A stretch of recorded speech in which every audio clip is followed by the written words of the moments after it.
রাজশাহীর তানোর উপজেলায় পরিত্যক্ত গভীর নলকূপের গর্তে পড়ে যাওয়া 2 বছরের শিশু সাজিদকে এখনও উদ্ধার করা যায়নি।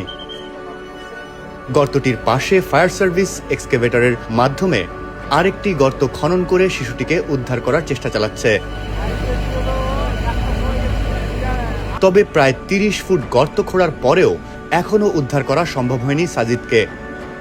আজ বৃহস্পতিবার সকালে ফায়ার সার্ভিসের রাজশাহী বিভাগের উপপরিচালক মনজিল হক বলেন, ইতিমধ্যে স্যারের নির্দেশে আমাদের ডাইরেক্টর অপারেশন স্যার অলরেডি উনি এয়ারপোর্টে রাজশাহী এয়ারপোর্টে ল্যান্ড করে বাই রোডে উনি এসে আমাদের কাছে আমাদের এই মানে উদ্ধার তৎপরতা উনি নেতৃত্ব দেওয়ার জন্য উনি আসছেন।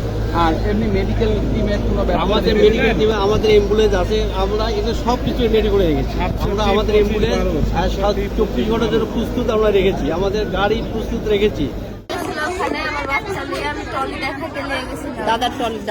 দাদাও ছিল ওখানে, আমি বলি চল আব্বু টলি দেখে আসি, টলি পুঁতে গেছে, আমার বাচ্চাটা আমি নিয়ে গেছি। একটা কোলে ছিল, পরে ওকে কোলে 2 বাচ্চা 2 কোলে নিয়ে গেছি। আমার হাত লাগে গেছে, আমার ওই বাচ্চাটাকে আমি নামায় দিছি, আব্বু হাইটে চলো। পরে হাইটে যায়, পিছন যায়, আমি সামনে দিয়ে যাই।